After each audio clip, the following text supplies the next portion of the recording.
আমার দেশের স্বাধীনতার স্বপ্ন ছিল আমার দেশের মানুষ দুই বেলা ঠিক মতো ভাত খেতে পাবে, কিন্তু মাননীয় স্পিকার আমরা দেখতে পারি যে তারা কর্মসংস্থান তৈরি করে দিচ্ছে, কিন্তু সেই কর্মসংস্থানে কাজ করা যে শ্রমিকরা তারা তাদের যে ন্যায্য মজুরি পাচ্ছে না ঠিকঠাক মতো, এই শহরে বেঁচে থাকার মতো অন্তত যে জীবিকাটুকু দরকার সেটুকু তারা নিশ্চিত করতে পারছে না। তাহলে সেই কর্মসংস্থান দিয়ে আপনারা কি লাভটা করলেন বলুন?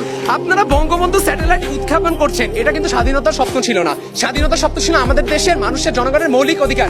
আপনি আমাদের দেশের জনগণের মৌলিক অধিকার এবং স্বাধীনতার যে 4টি মূলনীতি সেগুলো বাস্তবায়ন না করে আপনি যদি বঙ্গবন্ধু স্যাটেলাইট পাঠান, এইভাবে বাংলাদেশ স্বাধীনতার স্বপ্ন কিভাবে সঠিকভাবে এগিয়ে যাচ্ছে তা আমাদের বোধগম্য হয় না। আপনি বলছেন অন্য দেশ মালদ্বীপ শ্রীলঙ্কাকে আপনারা ঋণ সুবিধা দিচ্ছেন, কিন্তু নিজের দেশের মানুষের মৌলিক চাহিদা আপনি পূরণ করতে পারছেন না। তাহলে অন্য দেশকে ঋণ সুবিধা দিয়ে আপনি নিজের দেশের মানুষকে কাঙাল করে রেখে দিচ্ছেন। তাহলে সেই ঋণ সুবিধা দেওয়ার মাধ্যমে দেশের স্বাধীনতা স্বপ্ন পূরণে কিভাবে সঠিকভাবে এগিয়ে যাচ্ছে তা আপনারা বুঝিয়ে যেতে পারেননি। মাননীয় স্পিকার, আমি যে কলেজে অধ্যয়ন করছি, আমার এলাকার রিক্সাওয়ালা মামার ছেলেটি সেই কলেজে পড়ার অধিকার কেন পায় না জানেন? কারণ এই কলেজের বেতন চালানোর মতো সামর্থ্য তার নেই। মাননীয় স্পিকার, এই জন্য আমি সেই ভাইটির সাথে কাঁধে কাঁধ মিলিয়ে একসাথে একই ক্লাসরুমে পড়তে পারি না। এই শিশুটির কান্নারত ছবি কি আমাদের চোখের সামনে পড়ে নাই? এই শিশু সাফা, যে কিনা 30শে আগস্ট 2021 সালে প্রেস ক্লাবে তার বাবার কথা স্মরণ করতে গিয়ে কান্নায় ভেঙে পড়ে এবং বলে, I was in the Om when my father was taken away. অর্থাৎ একটি শিশু যখন মাতৃগর্ভে থাকে তখন তার বাবা গুম হয়ে যায়, সেই গুমের কোনো তথ্য সরকারের কাছে নাই। একটি শিশু জন্মের পর তার বাবার অধিকার চেহারা দেখার অধিকার হারিয়ে ফেলে। সেই দেশ কিভাবে স্বাধীনতার স্বপ্ন পূরণে সঠিকভাবে এগিয়ে যাচ্ছে তা আমাদের বোধগম্য হচ্ছে না। আপনারা বললেন টিকা শতভাগ দেওয়া হয়েছে। মাননীয় স্পিকার, আজকেও আমরা দেখতে পারি যে শিক্ষা প্রতিষ্ঠান সহ অন্যান্য জায়গায় অনেকে ক্লাস করতে পারছে না, যারা কিনা 2 ডোজ টিকা নিতে পারেননি। তারা তাহলে কিভাবে বললো যে 100% টিকা দেওয়া হয়েছে? তারা টিকার কথা যদি বলে, তাহলে আমরা তো টিকার ক্ষেত্রে, স্বাস্থ্য ক্ষেত্রে, দুর্নীতির ক্ষেত্রে আমরা দেখেছি জিকে শামীম থেকে শুরু করে ডক্টর সাবরিনা ইসলামের টিকা কেলেঙ্কারির ব্যাপারগুলো, সেগুলো তারা একদম এড়িয়েই গেলেন। তারা বারবার অবকাঠামোগত উন্নয়নের কথা বলছেন। মাননীয় স্পিকার, অবকাঠামোগত উন্নয়ন কখনো আমাদের দেশের স্বাধীনতার স্বপ্ন ছিল না। মাননীয় স্পিকার, স্বাধীনতার বয়স এখন 50 বছর 1 মাস 21 দিন। এই পর্যায়ে এসে আমার বিতর্ক করা লাগছে বাংলাদেশ স্বাধীনতা স্বপ্ন পূরণে সঠিকভাবে এগিয়ে যাচ্ছে কিনা। অর্ধেক খালি গ্লাসটি তাদের চোখে পড়ছে না, চোখে পড়ছে শুধু অর্ধেক ভরা গ্লাসটি।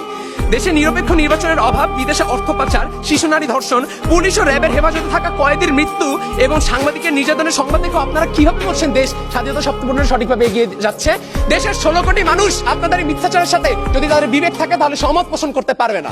মাননীয় স্পিকার, আমরা দেখছি যে পাকিস্তানীয় বৈমাত্রীয় শাসন ও শোষণ থেকে মুক্তি পাওয়ার জন্য আমরা যে 1971 সালে রক্তক্ষয়ী যুদ্ধ করেছিলাম এবং খাদ্যদ্রব্য এবং জিনিসপত্রের দাম কমে যাবে, এটাও আমরা ভেবেছিলাম। ব্যক্তি স্বাধীনতা নিশ্চিত করা হবে আপনারা বলেছিলেন, কিন্তু মাননীয় স্পিকার আমরা দেখতে পারি যে একজন প্রথম আলোর সাংবাদিক ডক্টর রোজিনা ইসলাম, যে কিনা স্বাস্থ্য খাতের দুর্নীতির জন্য তদন্ত করতে যায়, একটি প্রতিবেদন করতে যায় সেই সচিবালয়ে, তখন তাকে আটকে রেখে নির্যাতন করা হয়। এছাড়া আমরা দেখেছি কার্টুনিস্ট কবির একটি সিম্পল কার্টুন এঁকেছিল দেশের দুর্নীতির চিত্রকে তুলে ধরার জন্য, এর কারণে তাদেরকে জেলে যেতে হয়েছে এবং সেখানে নির্যাতনের কারণে সেই মুস্তাক কিন্তু মৃত্যুবরণ করেছে এবং আপনারা সেই কবিরকে ছেড়েছেন প্রায় পঙ্গু অবস্থায়। মাননীয় স্পিকার, ওনারা সমাজতন্ত্র নিয়ে কিছু বলেনি, যা কিনা আমাদের স্বাধীনতা শব্দের অন্যতম একটা অংশ ছিল, যেখানে বলা হয়েছিল ধনী গরিবের বৈষম্য থাকবে না, কিন্তু রাষ্ট্রায়ত্ত সম্পত্তি কিছু সুবিধাবাদীদের হাতে অর্পণ করে আপনারা ধনী দরিদ্রের বৈষম্য অনেক বেশি পরিমাণে বাড়িয়েছেন। মাননীয় স্পিকার, আমি যে কলেজে অধ্যয়ন করছি, আমার এলাকার রিক্সাওয়ালা মামার ছেলেটি সেই কলেজে পড়ার অধিকার কেন পায় না জানেন? কারণ এই কলেজের বেতন চালানোর মতো সামর্থ্য তার নেই। মাননীয় স্পিকার, এই জন্য আমি সেই ভাইটির সাথে কাঁধে কাঁধ মিলিয়ে একসাথে একই ক্লাসরুমে পড়তে পারি না। এছাড়া আপনারা চিকিৎসা ক্ষেত্রে উন্নতির কথা বলছেন। এই দেশে যদি চিকিৎসা ক্ষেত্রে এতই উন্নয়ন হয়ে থাকে, তাহলে কেন মানুষ, এমনকি আপনার দলের সরকারি নেতারা পর্যন্ত কোনো অপারেশন থেকে শুরু করে স্বাস্থ্য সেবা করতে কেন বিদেশে চলে যান? বিদেশে তো চলে যানই, এমনকি বিদেশে চলে যায় সেই কোটি সংখ্যক মানুষ, আর বাকি যে মানুষগুলো যাদের কিনা জটিল চিকিৎসার প্রয়োজন, সেগুলো তারা বিদেশে গিয়ে করাতে পারে না, কারণ তাদের সেই সামর্থ্য আপনারা রাখেন নাই।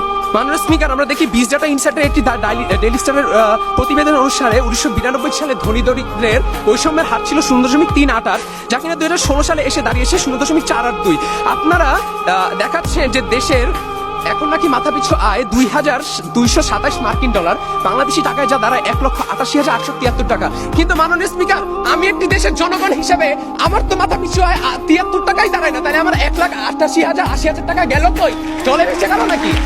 আপনারা ব্যক্তিগত আক্রোশের জন্য স্বাধীনতা স্বপ্নকে সম্পূর্ণভাবে হেয় করছেন। ওনারা অসাম্প্রদায়িকতার কথা বলে গেলেন, ধর্মীয় দাঙ্গার কোনো বিচার আপনারা আজ পর্যন্ত দিতে পারেন নাই। মামুতের সাম্প্রদায়িক হামলা হয় 2012-তে, যেখানে এটা 12টা প্যাগোডা এবং 50টি বাড়িঘর পুরানো হয়। মাননীয় স্পিকার সে হামলাকারীদের চিহ্নিত করা হয়। তদন্তের পর কিছুটা অগ্রগতি হলেও তার কোনো রায় আপনারা আজ পর্যন্ত এই 10 বছর পরেও আপনারা দিয়ে যেতে পারেন নাই। এগুলোকে আপনারা কি বলবেন, বিচ্ছিন্ন ঘটনা? এটা যদি বিচ্ছিন্ন ঘটনা হইতো তাহলে 2021 সালে যখন শারদীয় দুর্গোৎসব উপলক্ষে সারা দেশে ধর্মীয় উস্কানির কারণে সকল মন্দিরের উপরে হামলার যে নজির দেখা গেছিল, সেগুলি কোনো মতেও একদমই কোনো বিচ্ছিন্ন ঘটনা না। সেখানে আপনারা কোনো রায় বা বিচার কিছুই করতে পারেন নাই। আপনারা এই ক্ষেত্রে নজরদারি আনেন নাই। আপনারা ডিএসএ অ্যাক্ট তৈরি করেছেন দেশের সাংবাদিকদেরকে অপ্রেসড করার জন্য। কিন্তু যেসব ক্ষেত্রে আমাদের দেশে দেখা যায় যে ধর্ম যার যার উৎসব সবার বিভিন্ন উৎসব আসলে আপনারা এই কথাটা গলা চেঁচাতে বলে ফেলেন, কিন্তু তার কোনো বাস্তব প্রমাণ আজ পর্যন্ত আমরা দেখতে পারি নাই। অর্থাৎ আপনাদের যে দাবি যে আজকে সংসদে এই প্রস্তাবটি গৃহীত হবে, সেটি আমরা এর সাথে সম্পূর্ণভাবে দ্বিমত পোষণ করছি। ধন্যবাদ মাননীয় স্পিকার, ধন্যবাদ সবাইকে। আমরা তিনজন 6জন বক্তার বক্তব্য শুনলাম।